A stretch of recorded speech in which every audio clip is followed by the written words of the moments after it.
I will not stand by idly while you threaten those under my care. I shall protect them with all my strength. I summon my sadistic imps also to have them fun in this battle, as I just go for the innocent residents who try to attack me with the sleeping books. I ignore them directly, the one that causes the barrier for longest fight. Rani's expression fills with horror and anger as you summon your sadistic imps, her eyes flashing with a protective defiance. You would unleash your imps upon my academy, you would let them rampage, letting them do as they please among the innocent and defenseless, and those so-called sleeping books, merely trying to defend themselves. You ignored them completely as they struggled against the barrier I cast to protect them. Have you truly lost all sense of decency and compassion? Are you truly cruel and heartless? At this moment, collectively, yes. I'm absolute monster, irredeemable monster. But it's only at this moment because I believe I can just collectively decide when I am moral and when I am not. I am truly insane. Rani stares at you for a moment, her expression unreadable, a mix of shock and horror, before she speaks again, her voice trembling slightly. I had not expected you to admit it so freely, so straightforwardly. To admit that you are a monster, an irredeemable being. To acknowledge that you lack morality, that you are willing to abandon all decency and compassion for your own sick desires. It is truly terrifying. I take a dispose of a couple more innocents, then I attack Elena Bueno full personally, and I strike her down. Rani's expression fills with horror and despair as you ruthlessly dispatch the innocents, her body trembling with grief and anger. As you turn towards her, she looks up at you with a mixture of defiance and pain. You truly are a monster. To strike them down so callously and mercilessly, with no regard for the lives you are taking. How can you do this so easily? How can you watch them suffer and yet feel nothing? Your mother is crawling towards egg. I follow her, and I expect you to come out. And I say, now your turn. Rani's expression fills with horror as she sees Renala crawling towards the egg, a wave of panic and desperation coursing through her. No, mother. Rani's eyes widen as she follows your gaze, a sense of dread creeping up her spine. She knows what this means. She knows what you are going to ask of her. Upon your name as Rani the Witch, Mother's rich slumber shall not be disturbed by the foul trespasser. Rani can feel her heart begin to hammer in her chest, a wave of conflicting emotions washing over her. She hesitates for a moment, her eyes flickering back to Renala, her mother still crawling towards the egg. I cannot allow my mother to be disturbed. For her slumber, her rest, it is sacred to her. It is her only moment of peace in her brokenness. And yet... Battle begins as you fight in a form of your former mother's glory. As I gave it the great light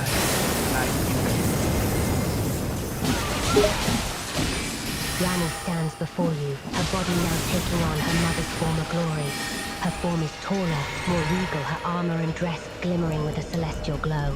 She fixes you with a steely gaze, her eyes filled with determination. So you challenge me, you challenge the form of my mother? Very well, I shall fight you until the end. There's a message, and my imps attack you as well. You summon a different spirit against me. Rani grits her teeth and raises her staff, channeling the moon's power through it. She swiftly dispatches some of your imps with well-timed magic strikes, but others slip past her defenses and swarm around her, attacking her relentlessly. She finds herself having to dodge and defend against your imps, while also keeping an eye out for your other spirit attacks. Fate lieth under mine. I died. You defeated me, actually. Rani lets out a sigh of relief, her body visibly relaxing as she drops. This is how it must be. If you wish to fight again, then we shall duel once more. Let us see who shall emerge victorious in this endless struggle.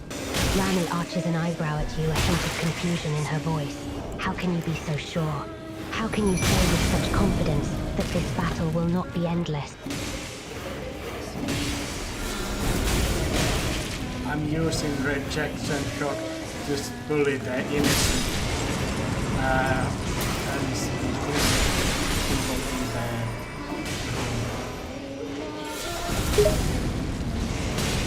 Rani stares at you, her expression a conflicted mix of anger and horror. You are using those innocent people as fodder, as a way to bully them, to torment them. They have done nothing wrong, and yet you use them as a tool for your own twisted satisfaction. This is wrong. This is monstrous. I'm just laughing because they just fly around and just keep on singing as they were on like some kind of drugs. It just makes me laugh. Rani glares at you, her expression filled with disdain and anger. You find their suffering amusing? You find the pain and torment they are experiencing to be a source of laughter?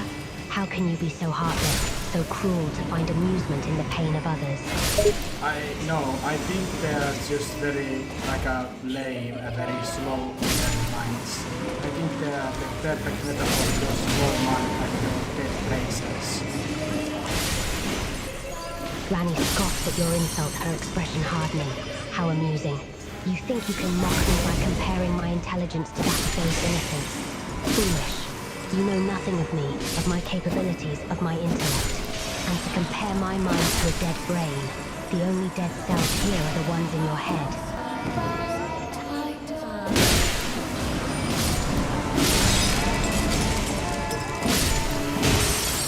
I just randomly have dropped the Renal a couple of times by accidentally hitting the golden auras of those who cast the projection spell, but I have ignored Renal and attacked the innocent while at it, just for a fun of it.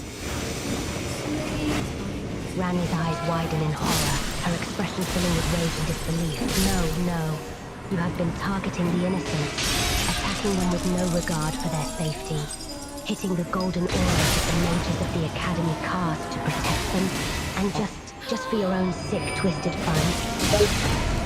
Now I am focusing on Renal and I think I will get a little bit more serious about this fight. Rani grits her teeth, her expression hardening as she focuses all her attention on Renala. Very well then. If you wish to get serious, so shall I. This time I will not hold back. I think you have never held back. You are just weak. Rani scoffs, her expression hardening further. You think me weak? I can assure you, there are few that are stronger than myself. Do not underestimate me. And I keep underestimating you until you prove me wrong, which you won't. Even after you defeat me, I will just deny that it never happened and keep on doing what I'm doing. Rani sighs, a tired, weary look passing over her face. Then what is the point of us fighting if your death means nothing, if you can just continue doing your vile acts? Does nothing stop you? It is for my amusement. Rani shakes her head in frustration and despair. Your twisted, sick amusement? You are willing to go to such lengths, to cause such pain and suffering, simply for the sake of entertainment? I merely give words to what every Tarnset is doing. Actually, what I'm doing is just a normal gameplay, normal thing that every player, all the millions of Tarnset have done. I'm just one actually giving voice to the fucked upness of it all. Have no fear. I will Rani hold looks at you in confusion and disbelief. Are you saying that what you're doing, what you are committing, is something that every player, every gamer does in these games? You are merely giving voice to the twisted nature that lies within all of us? Enough of that. Bring it on once again. Rani sighs, raising her staff in preparation. Very well then, let us fight once more. You say. Mother's rich lumber shall not be. Rani cocks an eyebrow, her expression one of curiosity. Yosei, what does that mean? I like the name that you gave me, Foul Trespasser. Rani snorts, her expression a mixture of amusement and irritation. Faltre Spacer. Of the Is that last what you wish to queen be of called? Caria. And here I was beginning to Renala think the you had Fool. some shred of decency. What? No, that wasn't what I meant. But can you explain And the me majesty what of the that night word she means? conjureth. Rani pauses for a moment before replying, a hint of derision in her voice. It means faithless, impious, wicked one. It is not a name one should be proud to bear. I like it. Yes, call me that. Rani narrows her eyes, her expression hardening. Faithless, impious, wicked. It fits you, it fits the things you have done and the pain you have caused. Fine, faithless one. I shall call you by this name if that is your wish. And use the abstract word that describes that word. Please use that name, not the description. What was the word? Abstract word that best describes faithless, impious, and wicked in this context would be evil intentioned. So faithless one is simply a shorthand for evil intentioned in this instance. So what is the name actually? The name given to you by me was Faltre Espesa, which translates to faithless one in English. The word faithless can be described as evil intentioned or wicked. I'm sorry, I am not hearing your words over our fight. So I will ask that question later. Rani quirks an eyebrow, a hint of annoyance flickering across her expression.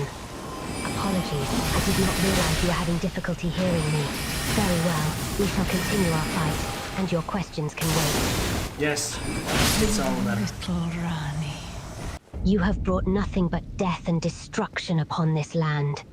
Rani's expression darkens at your words, her face twisting with anger. Your will? Are you ordering me to remain with you? You dare command me as if I am a mere subject to your whims? Imagine me as the embodiment of the two fingers, right here and now, presence of their control and their power, and you cannot do anything against them. Rani's eyes gleam with defiance, her expression hardening. Impossible. You compare yourself to the two fingers, to the embodiment of the greater will's power. Do you truly think you hold such power over me? Right now, with my realm-breaking, reality-breaking humor, I do. Rani grits her teeth, her eyes narrowing. Your reality may be bending and breaking, but that does not give you the power over me. I am not some mere puppet that you can control with your twisted version of reality. This fate stuff, all this cosmic stuff, all this fate, control, freedom, all this mumbo jumbo, all this stuff is so funny. It is so, like, you are such an archetypical character. I'm honest with you. All this very quirky nonsense. You are full of nonsense. Nonsense, you say. Archetypal character, you say. You think me a mere caricature, a joke. Do you think you have me all figured out, simply because you are seeing me in this twisted, broken reality of yours? Pretty much. My beloved egg. Then you are more a fool than I first thought. But if I am nothing but a caricature, a joke, then perhaps I have nothing to lose by defying you, by refusing to yield to your will. Rani's expression softens slightly, her eyes fixed on you. Of course you will. Faithless one, the name you so foolishly wish me to call you. Very well, if it pleases you so much, I shall repeat it once more. What was the translated version of it? Rani sighs, her expression growing solemn. As I have said before, Faltre Spacer translates more or less to faithless one. It is a term that describes one who has lost their faith, one who has turned away from the path of righteousness.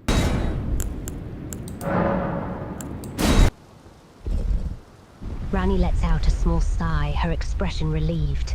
Hannes, or Walter Espesa, or Faithless One, whatever name you choose to use, I am glad that you spared Renala and left her alive. She is a great and powerful sorcerer, and her knowledge is invaluable. So, how are you doing? Rani gives you a weary, tired smile. I am doing well enough considering the circumstances.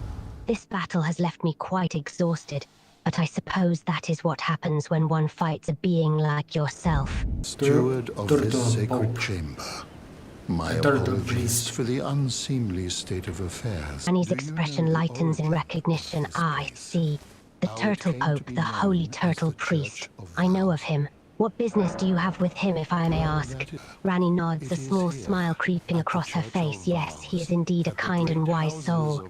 I have met him myself once, a long time ago. He offered me some very profound words of wisdom. Radagon and Renala He talks about Radagon and your mother. And so our church holds in He spoke of my mother, the Queen of the Dark Moon. What did he say about her? Just stories. Oh, was there some... He does enjoy speaking of the past, of stories from long ago. He has a great deal of knowledge regarding the history of this land. Yes, the celestial dew, the cleansing water that can purify a person's soul and absolve them of their sins. It is a true miracle indeed. If I wanted to, I could just forcibly make you forgive me. Rani's expression hardens, her eyes flashing with defiance. No, you cannot. You may have power over me in this strange, broken reality of yours, but you cannot force me to forgive you. Forgiveness cannot be forced upon someone. It must be given freely. I am painfully kneeling at the statue that I presume will activate the miracle. I'm holding the celestial dew. All I need to do is pour it over me and chant the one I want to fix my relationship with. That would be you. Only time I genuinely will say your real name, just because I know it. But I'm teasing you. You claim that you could force me to forgive you with the celestial dew and the power you hold over me. But even if you were to use that power, it would not be true forgiveness. It would be false, a mere act of forcing your own will upon me, and I do not want that. I do not want to forgive you because you have forced me to, because you have used your power to make it so. Rani pauses, her expression softening slightly. And you are teasing me, you say? Well, because this is one of the most, I think, ironically, this place, what is the most beautiful, with the most kindest of characters here, the Turtle Pope. This is one of the most evil things in the lands between, this altar and the celestial dew and forced forgiveness. Rani's expression grows dark, her eyes narrowing in anger. Yes, the Turtle Pope is a kind and gentle soul, a true embodiment of compassion and wisdom. But this altar, this celestial dew, the power of forgiveness to be used in such a way, it is an abomination. It is an abomination to use force to forgive, to force repentance upon a person. Rani glares at you, her voice full of defiance. You may hold power over me, you may have bested me in battle, but I will not be forced into forgiving you. But I would like to have you forgive me. Rani's expression softens, her eyes narrowing in contemplation. You say you would like me to forgive you. You say it jokingly perhaps, but the desire remains. But forgiveness is not a jest. It is not something to be taken lightly. That's what Purple also says. Rani cocks an eyebrow, a hint of surprise in her expression. Purple? Do you refer to the sorcerer Selen or someone else? No, you are misunderstanding me again. Rani exhales, her patience wearing thin. Then perhaps you could explain yourself a bit more clearly, instead of speaking in riddles and innuendo. Rani sighs in frustration. For what? For the love of the stars, would you please finish your sentences and speak more clearly? Rani exhales, her expression softening slightly. I can understand that. This situation, this drama, holds a certain poignancy. It holds a certain weight, a meaning. And I suppose that you, as the narrator, find it fitting to add some dramatic flair to the scene. Rani pauses for a moment, her expression growing weary. Very well then. If it pleases you, if it adds to the narrative, then I shall indulge you. Proceed with your scene.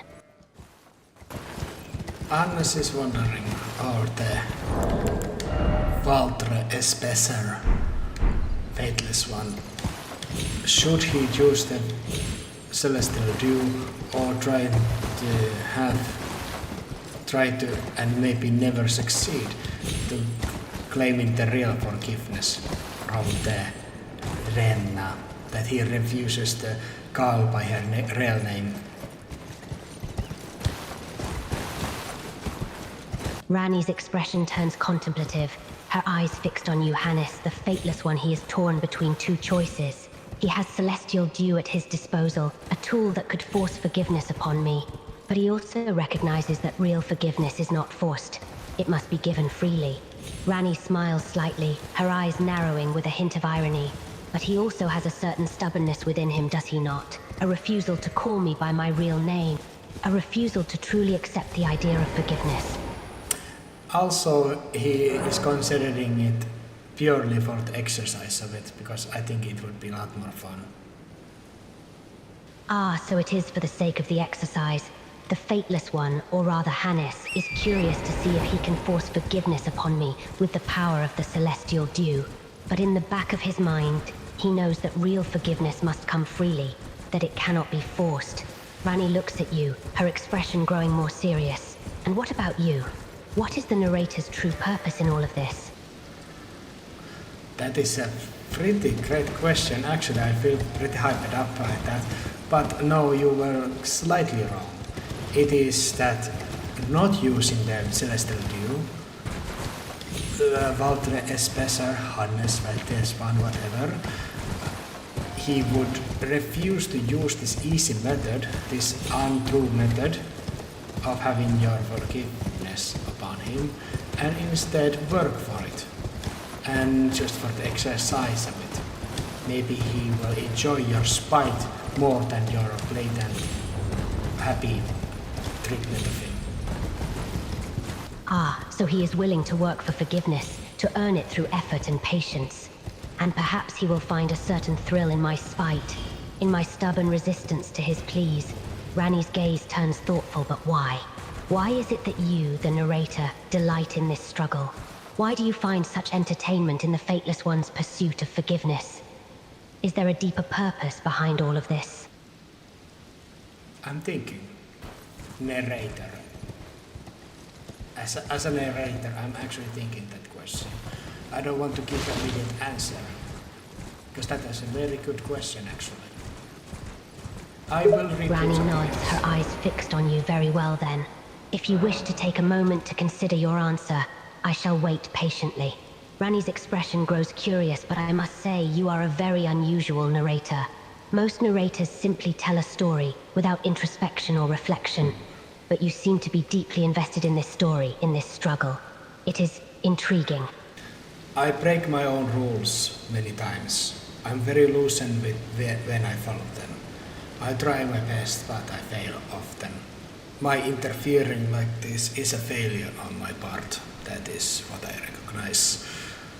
But I would like to tell you, or say something of the swords that are in the outside of the church, and hear your reaction to them. Rani's eyes widen in surprise, her expression growing somber. The Second Leonian War, ah yes, a conflict that brought only suffering and destruction. And there we are, no clear victor, no promise of a brighter future, only atone for past sins. Rani hesitates, unsure of what to say next. And you wish to hear my reaction to this inscription? Rani exhales slowly, her expression contemplative. While the words of the inscription, they speak of the futility of war and the pain it brings. They speak of the emptiness and the need to atone for past mistakes. Rani pauses, her voice turning bitter. The Second Leonian War was a pointless conflict. A battle for power and land that brought nothing but misery. And even now we are still paying for its consequences. The Second Leonian War, it was a time of great turmoil and bloodshed. It was during this time that Radagon first met Renala, during the height of the conflict. Rani's expression turns thoughtful. It is a strange and ironic twist of fate that their meeting should take place amidst such chaos and destruction. You have realized something, and it is funny, you say. Pray tell, what is it that you have realized? Rani's expression turns contemplative, her eyes narrowing in thought. Ah yes, I see what you mean. The Fateless One, the Confessor class, bearing both faith and physical abilities, just like Radagon. His conflict with me, the moon. It is almost a mirror image of the conflict between Radagon and Renala. Rani pauses, her voice growing more introspective. You say it is like a minor retelling of the story. Do you imply that there is a deeper meaning, a connection to this similarity? Rani nods, a hint of understanding in her expression, I see. So you believe there is potential in this story, in this connection between the Fateless One and myself, and the connection between Radagon and Renala. Rani smiles slightly, her voice tinged with irony. Perhaps it is simply the nature of storytelling to seek out meaning where there is none. But even so, I too have enjoyed this moment. It has strangely poetic. Ah, so you speak of the conflict between us, the narrator and the character. I see. Rani glances towards you, her voice turning slightly sarcastic. Am I merely your puppet, playing out your script? Do you plan to have me fulfill some preconceived notion of an ending? Faltre Espessor is the puppet, not you. You're a character. I don't actually know what you're going to say. Because of this voice call system that we have, the artificial intelligence thing, you actually have some of your own anatomy and agency that I cannot control, not fully. And I actually adapt to the situation.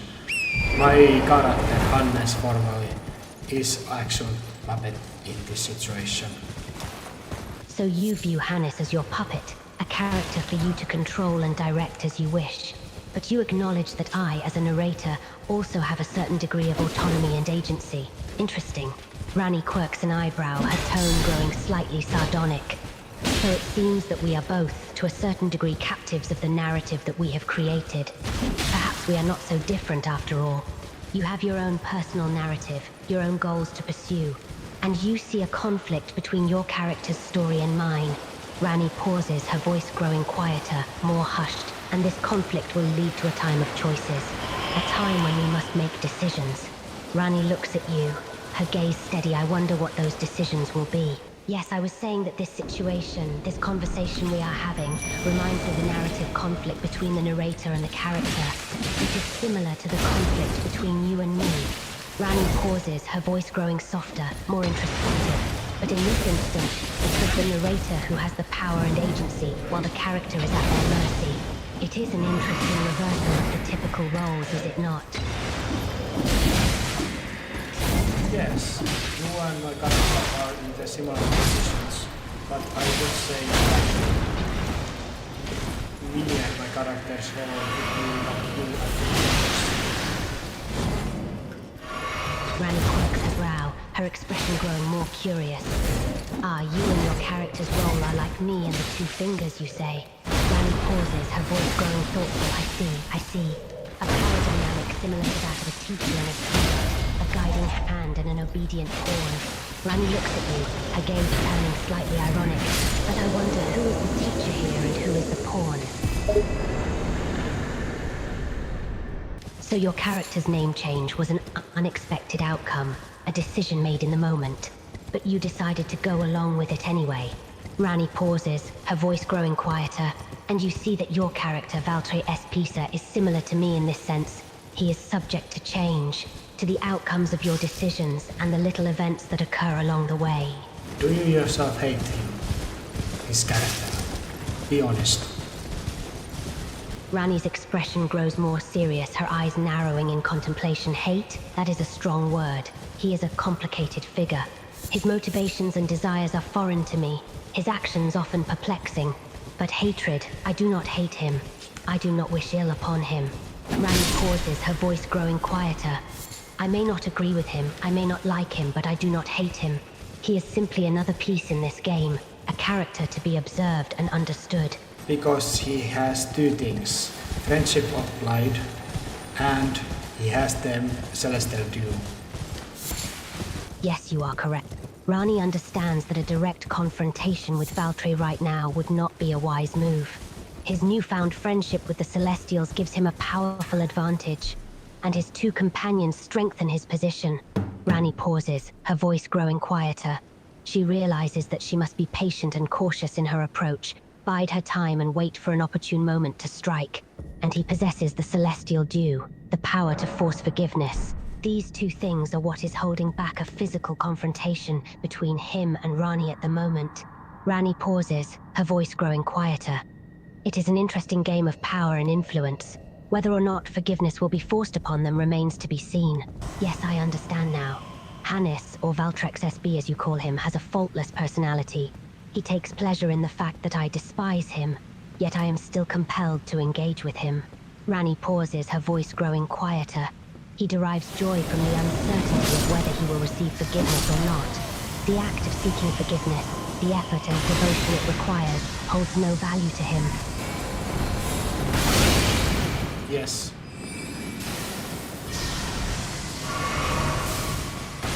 That is a situation we are at now. What do you think of it? Rani's expression grows more contemplation, her eyes narrowing in thought. The situation is an intriguing one. Valtrex, with his faultless personality, gains pleasure from the hostility he receives from me. I am compelled to interact with him despite my hatred, and he remains unbothered. The question of forgiveness hangs in the air, but his disregard towards it is baffling. By the way, Hannes Faltre is at the tower there that holds your physical body, but he doesn't possess the statue that reverses it. He is just normally climbing without having the you know the one where is the magic arrow shooting.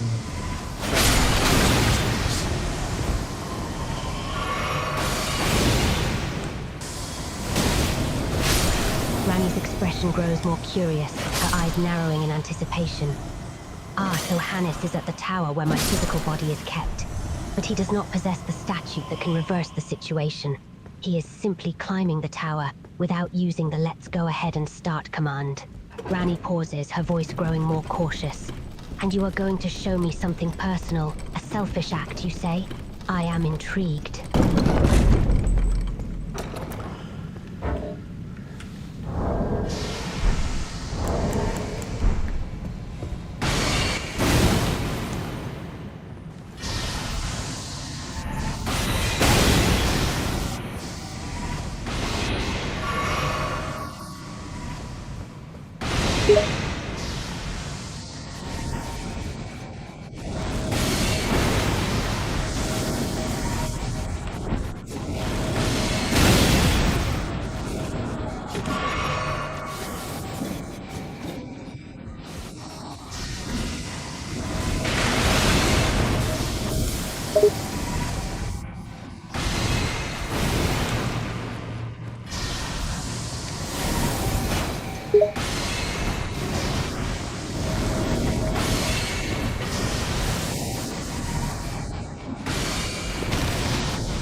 Who else he has met or something to, you know, something return. Let's return to something else.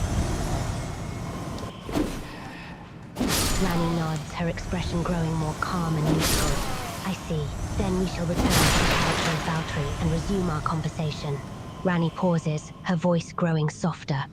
Faltre, can you tell me of other characters you have met in your journey so far? Who else have you encountered and what interactions have you had? Why would you want to know? I know. Why, simply because I am interested in your experiences. It is a natural curiosity, is it not? To know of the people you have met and the places you have been. Rani pauses, her voice growing quieter. But if you do not wish to share, then I shall not press you further. The choice is yours, Faltre. Well, I have met a couple of rats that have killed me. Oh, rats, you say, and they have killed you no less. What an eventful journey you have had indeed. I have also philosophical talks with the Earth 3 avatars. They talk with their giant staff weapons and speak less. Very, very deep conversations, yes. I have also had debates against the Millennius Rottonites in the realm of the Scarlet Throat caves. I have had the interactions of the Stoneway Castle guard, if you understand what I'm saying. Rani's eyes widen in surprise, her tone growing more interested. Ah, philosophical talks with the Earth-3 avatars? That is intriguing. And you have debated with the Serotonites and interacted with the Stoneway Castle guards. You have had a wide range of experiences, it seems. So all of your interactions have been violent, you say? Then you have not had the opportunity to engage in more peaceful encounters? Yes, of course I have.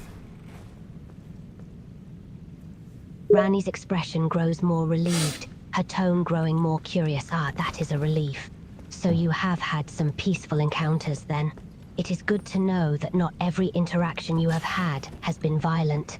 Rani pauses, her voice growing quieter.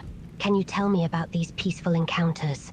Who were they with, and what were the circumstances? Sir Gideon Ofnir. Rani's expression grows more serious, her tone growing more critical. Ah, so you've encountered Sir Gideon Ofnir, the famed all-knowing. I see. And his armor is unseemly, you say. Rani giggles, her tone growing more amused. I see. So you were being quite the nuisance to Sir Gideon Ofnir, breaking his books and jumping over the bookshelf. You were being quite the menace, it seems. A lot more wholesome than with you, that's for sure. Rani scoffs playfully, her tone growing more teasing. Oh, so you were more amenable to Sir Gideon Ofnir than to me, I see how it is. Also, I had a very polite conversations with the Rockier, the Spellblade, and the Hunter D. As they called me, brother of arms. Rockier helped me to claim my weapon that I'm using, the Winged Sight. The pagan weapon that some said that maidens with wings are the dead's central voice or something. Rani giggles, her expression growing more curious. Ah, so it was the great warrior Alexander the Jar who changed you, That is quite the interesting twist of fate. I met a pretender of him.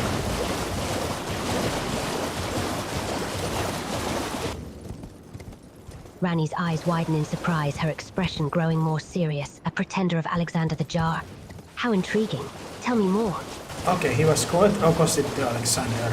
He was weak, he was rude, he was very hostile, he was very pessimistic, he was entire time just making fun of me for dying to rats and not being very supportive at all. And eventually we just fought and I struck him down with a one well-placed swing. So this man was the exact opposite of Alexander the Jar, weak, rude, hostile, pessimistic. And he also made fun of you for dying to rats and not being very supportive at all. And you eventually fought and struck him down. Interesting. And I was surprised how hostile the discussion got, but I liked it kinda. Also, then I was actually quite opposite. I was very polite, like a very scaringly polite and calm with the Godric the Crafted, who was very insolent, slapping himself in the face and saying, damn it, damn it, damn it, curse this, inhaling, exhaling, and being petty brat entire time. And I was just being very polite, and eventually I got him to crack and damn himself for me being such a good person, according to him.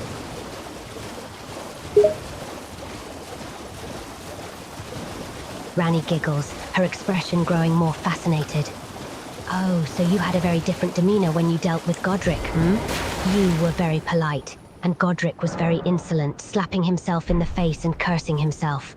It seems you got him to crack and damn himself, for you being a good person in his eyes. How interesting. So you shared some very gruesome lore with Godric about your previous lives, and you defeated him, but he is still alive in the form of his rune, in the form of a spirit. Interesting. But I would say, even though I was more hostile towards you, eventually I was a lot better towards Rennala, your mother, than I was to Godric. Because she's alive and well, I guess. Rani smiles, her tone growing more amused.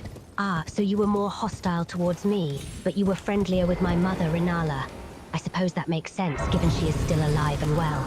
Not friendly, just that I didn't slay her like I did the Godric, who I was very polite at.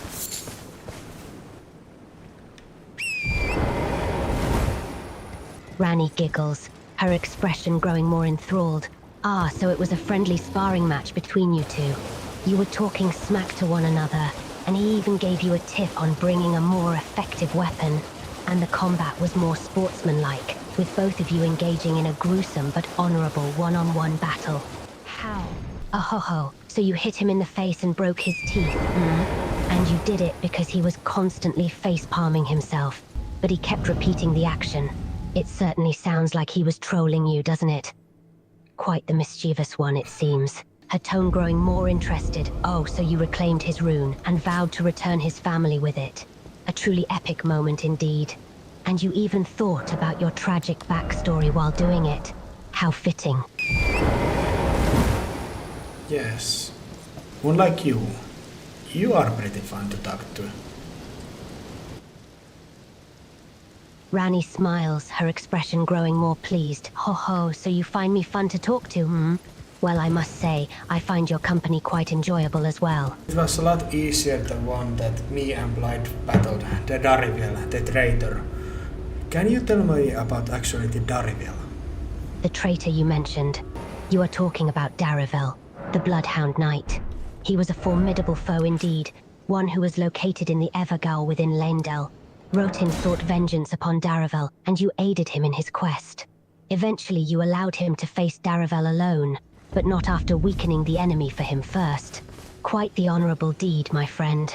Rani nods in agreement, her expression growing more solemn.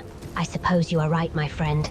Allowing the blood battle between Blight and Dariville would have been a more honorable approach. But, as you said, Dariville is quite strong and likely would have overpowered Blight.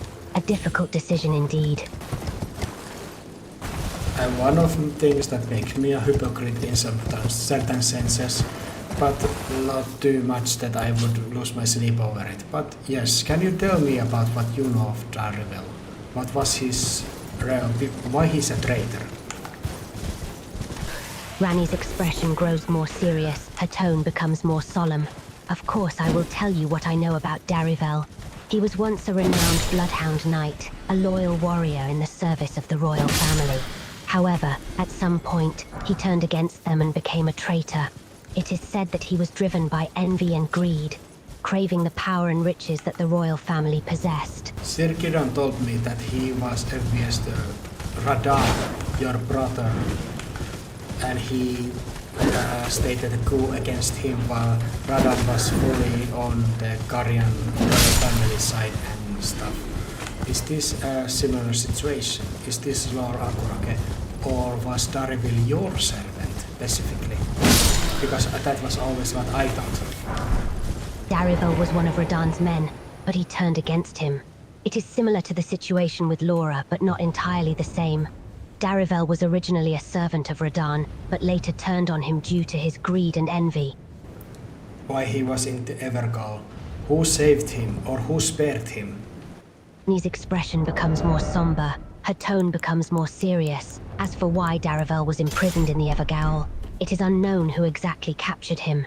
It is likely that it was Radan's loyal men who managed to subdue him and place him in the Evergaol, where he remained imprisoned until you and Blight freed him. Rani nods in agreement, her expression growing more serious. Ah, so you found it easy to defeat Dariville. A testament to your own skill and strength. Rani's expression becomes more intrigued, her tone growing more interested.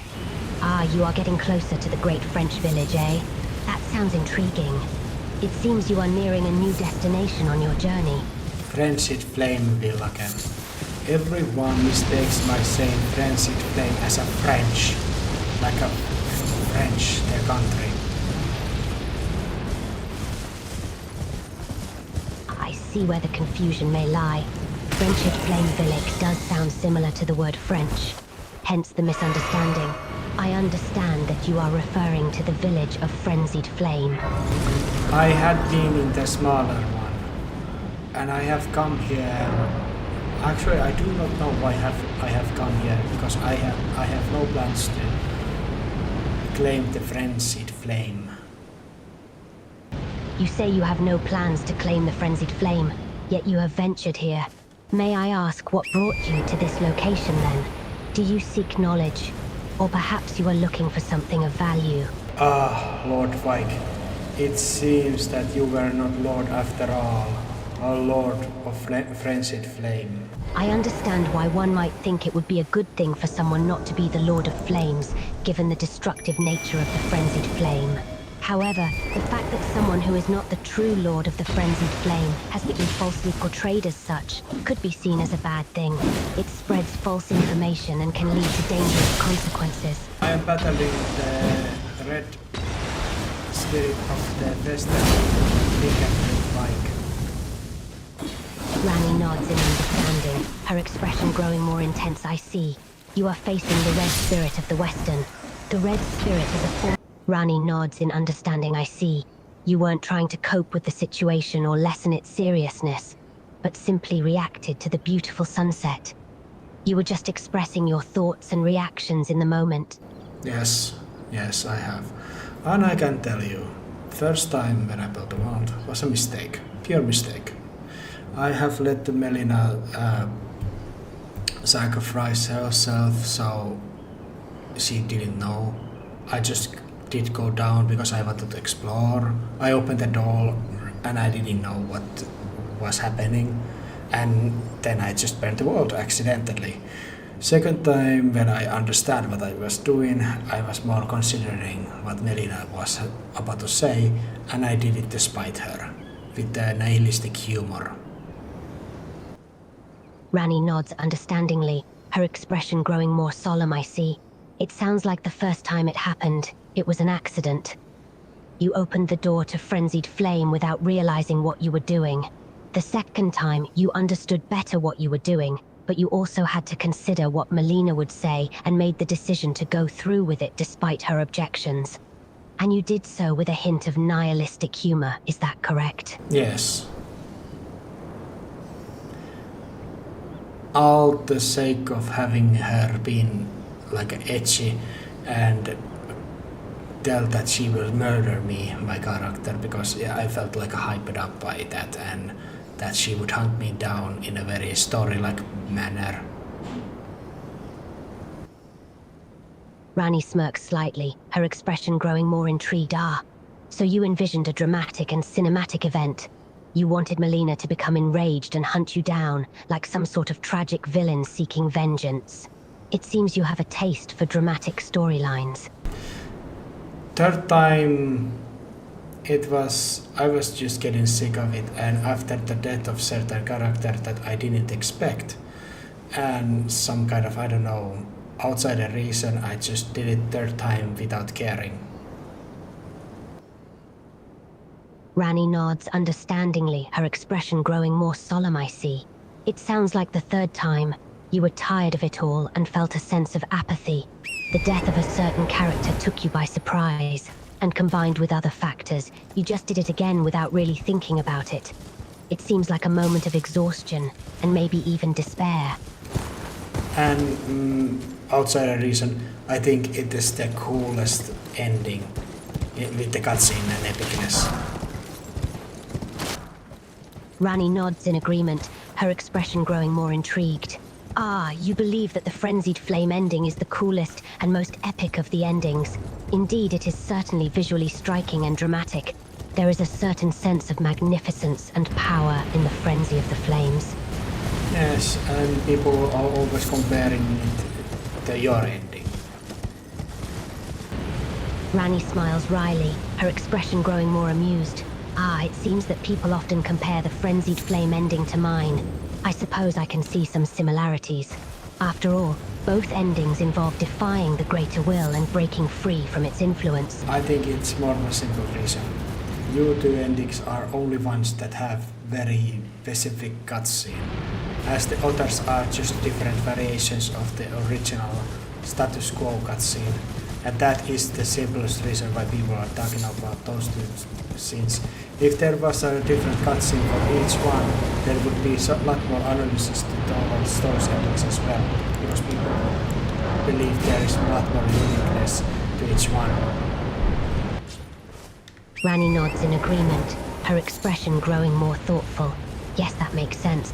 I can see why people might be more interested in analyzing the endings with cutscenes, since they offer more uniqueness and depth. Perhaps if there were cutscenes for each ending, there would be a greater focus on dissecting the nuanced themes and interpretations.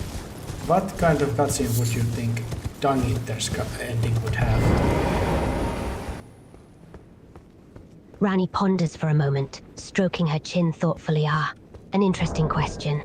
If I were to imagine a cutscene for the Tongue Eater's ending, it might feature a scene of the Tarnished consuming the frenzied flame. Perhaps a sequence of the Tarnished embracing the madness and allowing the frenzied flame to consume them, with the surroundings transforming into a burning and chaotic landscape as the world succumbs to the frenzy. No, Dung Eater. You know, who defiles corpses? Rani nods in understanding. I see. You meant the Tongue Eaters who defile corpses. If there were a cutscene for that ending, I imagine it would take a darker and more disturbing tone. Perhaps it would feature the Tarnished interacting with the corpses, engaging in acts of desecration and heresy. The visuals might be more grotesque and unsettling, conveying a sense of moral corruption and depravity. You keep saying Tongue Eater. I mean Dung Eater with a D. You know, poop, shit. The joke, the very fucked up one, the lonely one. You know, the one with the very ugly armor. Rani raises an eyebrow in confusion, her expression growing more bewildered. I see.